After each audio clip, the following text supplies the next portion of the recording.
All rise. This is Deeper Than Money. Talk to me. I want viewers watching my show to believe in themselves. Judge Hatchett is compelling. If he is not going to honor you, he needs to be gone. Compassionate. I don't want you to give up on your dreams. I don't. And I want to figure out how we get this straight. She's powerful. If I were in this situation, I would have put you out too. And she's on the bench. I feel like I'm being judged here. That's what I do. You're watching The Verdict with Judge Hatchett. Dina Amani is suing Marcus Lyle in the amount of $2,280.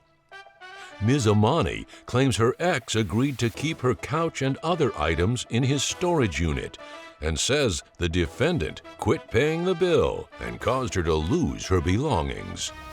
Hi, so we have a situation. You all have known each other, but now you're suing him for some $2,280. Is that correct? Yes, Your Honor. So tell me what happened. Why is it necessary that you sue him? Well, I'm suing the defendant for the loss of my property due to his negligence and, frankly, his dishonesty. He's my ex-boyfriend, and... Isn't that interesting, Harvey Hat? You know what? Because if he were not the ex, she wouldn't be in here suing him. For sure. All right, so let's go back. How did you all know each other? Well, we met in December. We were hanging out every day since we met, and, you know, moved in 3 months after that. So it was quick, but, you know, I don't know, we fell in love fast. And Fell hard. in love fast? Mm-hmm. Okay, but now you're falling out in my court. Yes. All right, okay, I digress. Clearly there was a time when things were going well, right? Yes? Very well. Very well. Very well. Okay, so you saw her, was it love at first sight? Definitely. Ooh, okay. Yeah, no doubt. No doubt. No doubt. Oh my, all right. But now you all on the opposite sides of my courtroom. So you all were living together. How long did you live together? We lived together for about a year and a half. About a year and a half. When I first moved in, he had a storage unit that he was already paying for. All right. And I had my stuff that I was moving out from my last place, and he let me put my stuff there. In the storage unit? Yes. All right. I mean, she was already living with me. Might as well. Yeah, I mean, it doesn't make sense for her things to be in a separate storage unit if she's actually, you all are living together. So it was your place that she moved into? Yes. And then the storage room was the storage area that you already had? Yes, Your Honor. All right, so then what happened? So, you know, over the course of the relationship, I was going through a lot. My family, mother and grandmother, lived in Ethiopia at the time and present day. And in 2020, there was a war and a genocide that broke out in Ethiopia. So during the course of our relationship, I mean, I was going through it. I had loss of family members. There was a communications blackout and throughout the entire country. So it was really difficult to be able to talk to my grandmother and mother. So during that time, you know, that we were together and I was living with him, I was doing action work, I was protesting. He was right there with me. He was extremely supportive. Okay. That's why I was so blindsided when what happened. The lying and the just... Oh, now we're getting to what happened. Yeah, so... There's always a backstory. Yeah. So the backstory is... So now, were you contributing? I'm interested to know. Were you contributing in the household, or are you just supporting her out protesting? No. Not that that's minimal. I'm not making small of that, because obviously this is a serious issue. What was happening in your family in Ethiopia, very serious situation.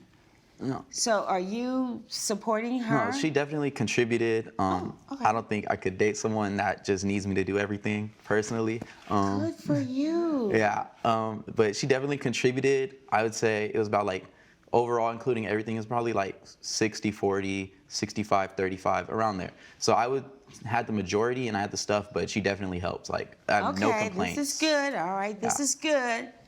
We don't need to take on a whole lot of burden. I'm a lover, not a fighter.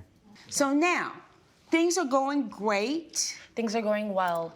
And what's also going well is that I'm hearing good reports from back home. And oh, good. Yes. Okay. So the connection was a little bit more stabilized, and I was able to talk to my grandmother and my mother. Good. And I decided to go back home to Ethiopia and spend some time with them. All right. Okay. So this And of course, is- you were supportive of that. 1,000%. You know, growing up, my family always instilled those family values in me, like family over everything. I guess the unfortunate part was I thought we were going to start a family. Oh. I mean, I don't know what to say to that, but I do know that, you know, during the time I was leaving, he acted like he was supportive, but 3 months later into me being in Ethiopia, he breaks up with me over WhatsApp. This is a long distance relationship. This is not New York, Miami. We're talking wherever you are. LA Ethiopia. to Ethiopia. Yeah, Correct. and we're talking about several hour time differences. Correct. We're talking about trying to communicate. Correct. Technology is so much better now, so you can do FaceTime. I get all of that. Yeah. No physical contact, Your Honor. Yeah, that's a lot. Coming up on The Verdict with Judge Hatchett. He broke up with you over an app. Yeah, I mean, that's the way of communication is WhatsApp. So Right. he breaks up with me 3 months in. If you'll be in the Los Angeles area and want to bring your case to court, call 1-888-552-6878. You're watching The Verdict with Judge Hatchett. The Verdict with Judge Hatchett is back with the case of Dina Amani, who is suing Marcus Lyle for conversion. But you thought that the relationship would continue. I did. All right, so Marcus, what was when she said, I need to go home, obviously you're supportive, but what was your concept of what would happen in the relationship? That's what I want to understand. My concept is that we would stay together. It was never like, I never sought out like, oh, this is my way to get out or anything. Okay. I've always, like, I let her move in with me literally 2 months after meeting her. And you were in love with her. Yeah, I was. But it was a big question mark because she just said at that point she didn't know if it was going to be 3 months or 3 years. Exactly why I was struggling. I was fighting like an internal battle in my head. Like, am I gonna end up on one of those like catfish stories where they're just delusional, talking to a girl online and there's no like real results or anything like that? And then my friends didn't help. You know, they're all in my ear like, dude, you know, she's like out there in Ethiopia. She's not talking to you. Our text got less, there's less communication, less seeing each other For in person. 3 months. I mean, and I, mind you, I haven't seen or really spoken to my family properly in years. I get that. You know, know. listen, I understood. I understood why you left. I understood the need to be at home. Yeah. There was a lot of trauma. I understand all of that. So what happened then? What happened that you tell me that he broke up with you over an app? Yeah, I mean, that's the way of communication is WhatsApp. So Right. he breaks up with me 3 months in to me being in Ethiopia. And what did he say?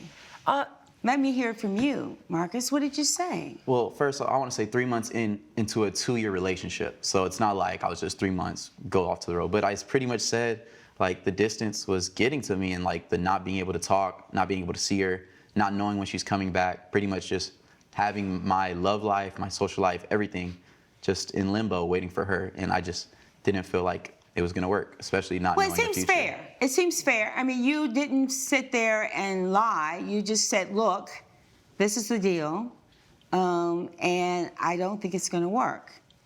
So it didn't, right? And he wanted to move on, and I would hope that you would respect that, yes? I mean, I respected it. Okay. It doesn't mean I wasn't hurt by it, but Yeah. I respected it, and I moved on and went about my time in Ethiopia. And I basically was in Ethiopia for about a year. Okay. A couple months before I am leaving back to the States, I contact Marcus and ask him if he could sell the couch that was in the storage unit that he had. Just because, you know, I wasn't working for the whole year and I was going through my savings and I needed Right. some moving money, you know? And so he tells me, yes, I'll sell the couch. I have the messages here, actually. All right. So he says that he's getting offers for $300 and $350. And I say, it's okay, like, that's fine. Like, just give it to me sell it for whatever you get for it, right? All right. Then he says, oh, actually, I found someone to sell it for $1,000. and sells me $1,000. And Wow. I'm extremely surprised at this point. And how much? I mean, this must have been a really wonderful couch. I mean, it was vintage, but I was a little confused as to why it was I'm $1,000. very confused. Your Honor. You got a couch in the storage for all this time, Right. And he's able to sell it for and you sold her $1,000. Your Honor, yes, sir, Marcus. it what was happened? not that valuable of a couch. People were only offering me like $350, Right. $400. I gave her that $1,000 out of the kindness of my heart, out of my pocket. That sounds more like it. Yeah, that's what really happened. And I have the proof right here All right, about let me people see that, messaging me. please. And then people were also ghosting me. People were also ghosting me like, oh, the lowball offer. So I'm like, okay, oh, we're gonna meet up here and I'm gonna sell it. I get a truck, because I drive a car. So I borrow someone's truck, I take the couch there. Hey, we're gonna meet here. Ghost. So just a lot of So you labor as basically well. donated $1,000. You didn't get any money from the couch. Nothing. Nothing. Not a single cent. But yet and still, you gave her, and by your testimony, you received $1,000. I did, but the problem is What is that the problem? I didn't ask for $1,000 from his pocket. I asked for whatever the couch would sell for. And he- it sold for nothing. Zero, zilch.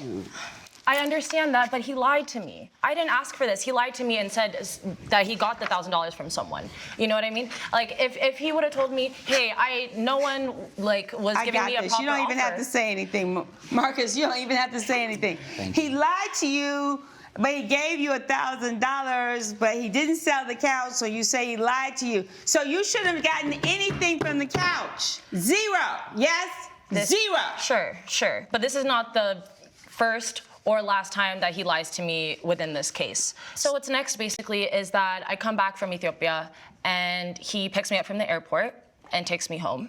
And during the drive home, I ask him about the storage unit, and I'm like, hey, do you need me to take my stuff out, or can I leave it in for a bit? You know, what do you think? Like, what's comfortable for you? And now you're not paying anything on the storage No, Your unit. Honor, I'm not. Nothing. Zero. Okay, that's to be clear. Yes. All right, so now what February happened? 2022, she hasn't paid anything towards that. Oh, mercy. Correct, but he didn't ask me to. So, and I asked him at this point, again, do you need me to take my stuff out? And he told me, no, I don't want you to take your stuff out. I'll take care of it. Just get settled. You've been going through a lot. You just got back to the States. Coming up, Here comes my ex of 2 years that just moved away, reaching out to me to see if I'm okay, or see if she could get her stuff. So You said it right the first Yeah. time. She didn't call you to see if you were okay. She called you to see if you could get her stuff. exactly.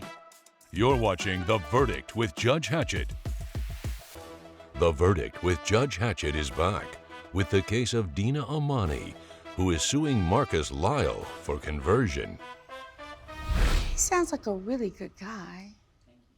And yet you're in my courtroom suing him. Well, after he agreed to let me leave my stuff there, we kind of lost communication for 9 months, or around 9 months. And by that time, I finally had some space to put the stuff in. Okay. So I contacted him and I asked him if I could get my stuff out of the storage unit.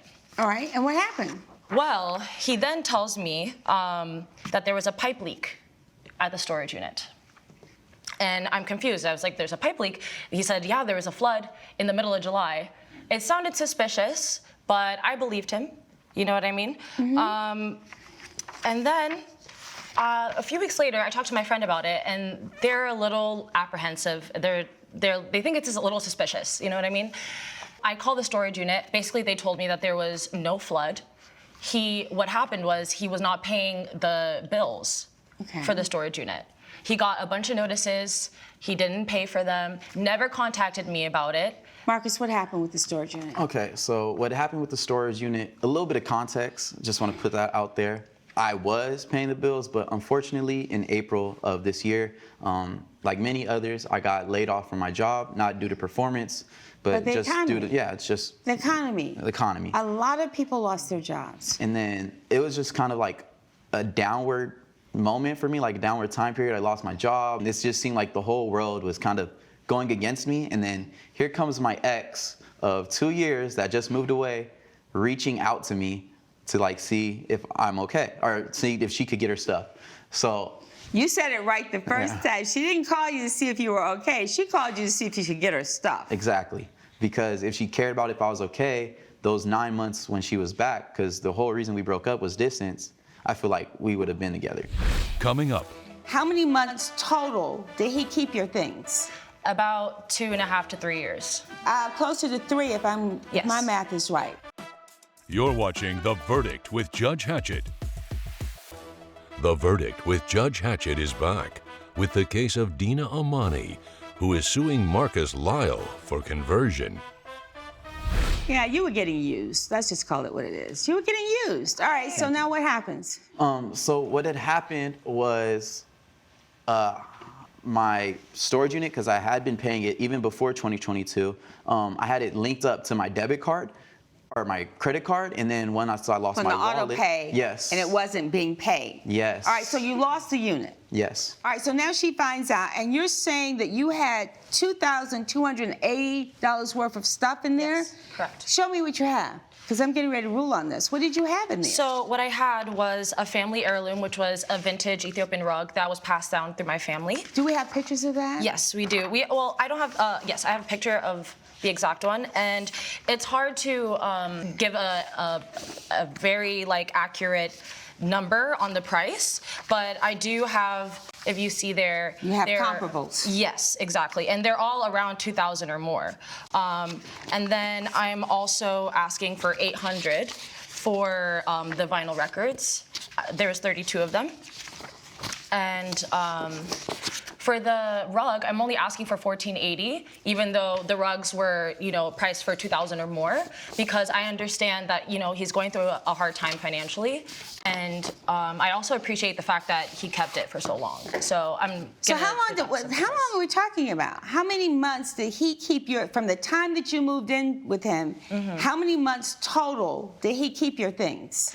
About 2.5 to 3 years. Closer to 3 if Yes. my math is right, right? I'd say 3. about 40 months. So 3.5. 3.5. About. Yeah. I mean, this has been a long time. Judge Hatchett's verdict when we return.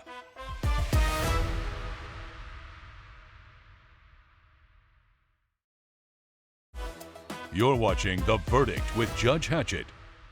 And yet you're standing in my court after he electronically sent you $1,000 for accounts that he couldn't sell. You are still in my courtroom demanding $2,280? Is that what you're telling me? This is true, Your Honor. Yes, This it is true. And then what is true is you're not going to get a dime. And let me tell you why. First of all, you used him. It stayed for a time even after there was no relationship. You should have made some adjustment. The fact that this man gave $1,000 out of his own pocket for a sofa that he could not sell, and you have the audacity after almost 4 years to come in here talking about you want some $2,280. It's not going to happen. I'm ruling in favor of the defendant. We'll stand adjourned. All rise. Judge Hatchett has ruled in favor of the defendant. The plaintiff's case has been dismissed. I'm sorry it had to go this way. I'm happy with the result. Hopefully our relationship can get better and we can move past this. I honestly don't think justice was served today.